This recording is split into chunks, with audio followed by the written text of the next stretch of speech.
Hey friends, welcome back to my channel. Thanks for joining me today. It's Allison and I am sharing with you a new layout that I am creating using Ali Edwards products, of course. I'm participating in the Pieces of the Past project that Ali is doing this week. I'm just getting started on scrapbooking this project now. It's taking me a good chunk of time to figure out my journaling and the stories that I want to tell for each of the prompts. And quite honestly, some of the prompts have been very difficult for me to work through and process and actually document. But I'll get to that later on. So this is the base page that I'm working on. I'm really interested for this project in condensing the entire project. So instead of doing a different page for each prompt, I would like to consolidate all the stories into one spread, or to keep them all in one place. So this is the idea that I had. I'm beginning by working on my layout base. I printed out a bunch of photos that in one way or another will be used in my layouts coming up for each of the prompts. I'm putting them on it's just a piece of white cardstock that I trimmed down to 7 by 8¼ inches. This page will not go in a page protector. It's going directly in my album. And I offset them all. There's 12 photos. I offset them all so that, just to give it a little bit of interest.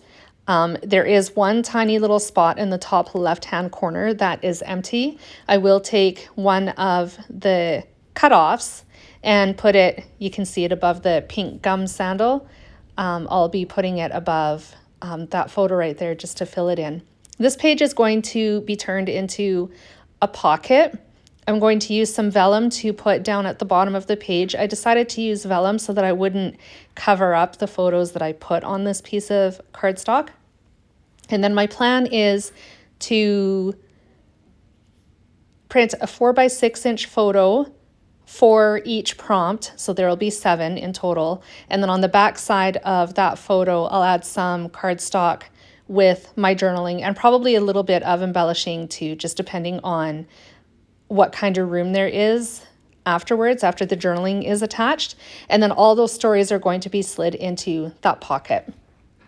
I also decided to create an insert to go along with this layout as well. And it's going to be essentially like a preface to this entire project. So I have a little bit of journaling there that I typed out on the computer and then printed. And it is printed on some pattern paper that I had in my stash from one of the scrapbooking kits, I believe, from Ali Edwards last year in 2021.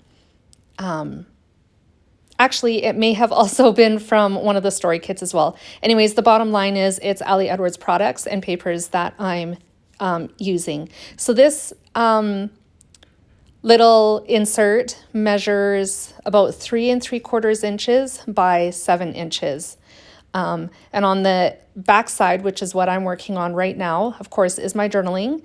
I'm putting a 3 by 3 inch photo of myself from back in the day. I was learning how to skate. I don't know how old I was in that photo. I'm going to guess like maybe 5 or 6, somewhere in there, maybe even 7.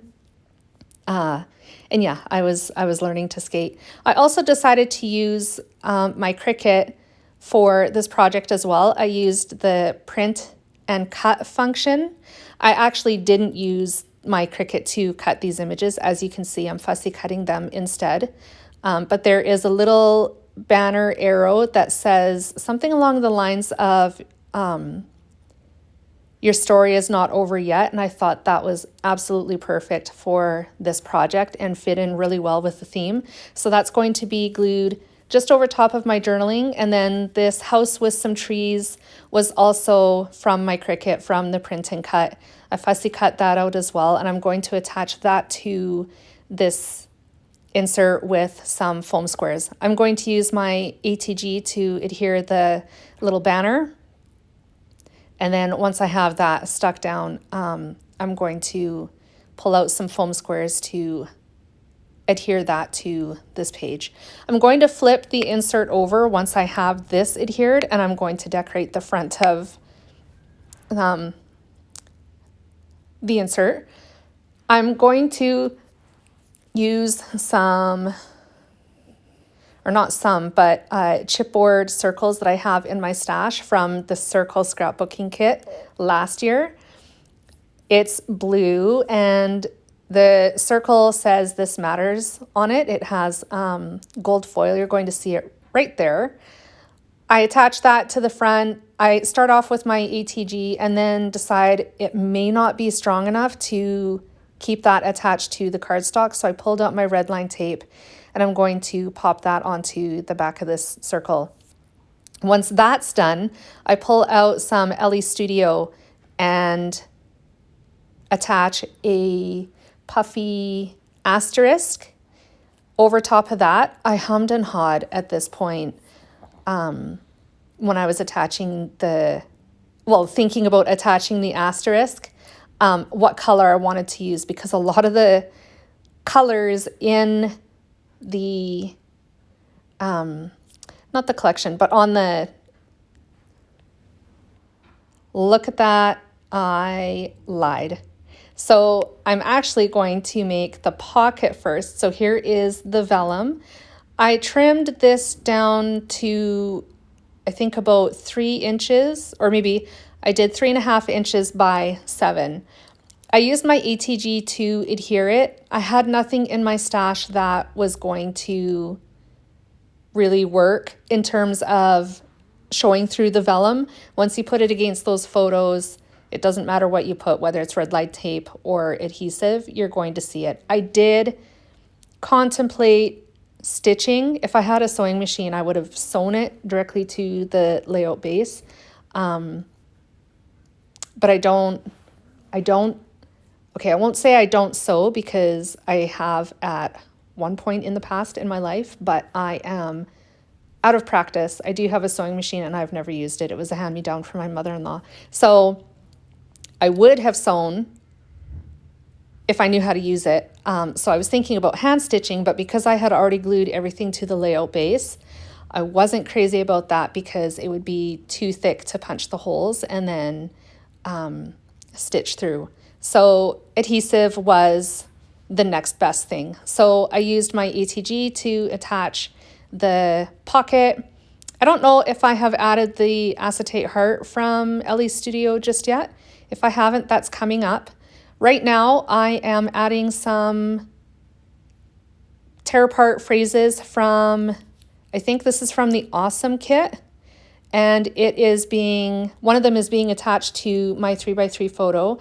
And then another one, okay, here it is, the acetate heart. I pulled out this blue one because it matched with the colors in the star pattern paper on the insert.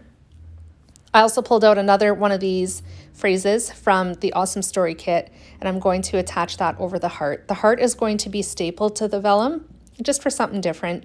And then I'm going to use my liquid glue to attach the phrase. I couldn't tell you right now what each of the phrases says. I can't remember, but you'll see them in the close-ups at the end of the video. So here I'm just using, this stapler that I have is from Close to My Heart. I do believe they still have one, so if you are interested in grabbing one for yourself, they have both the staples and a little mini stapler that you can purchase. I'll have them linked down in the description box, as well as links to Ali Edwards' shop as well, in case you are interested in picking up any of those items, and of course LE Studio as well. So that is all adhered together. I think I have the asterisk on my circle on the front. Here I'm just punching holes in my layout base. I do punch holes in the insert as well, but I edited that out because it's repetitive. And that brings me to the end of this layout. I will be showing you my creative process for each of the tags or photos and the journaling that I'm going to be adding inside the pockets in another video. So definitely stick around if you would like to see how this project finishes. But in the meantime, enjoy the close-ups. I hope you enjoyed my layout and you were inspired in some way. And I'll be back again soon with more inspiration. Bye, friends.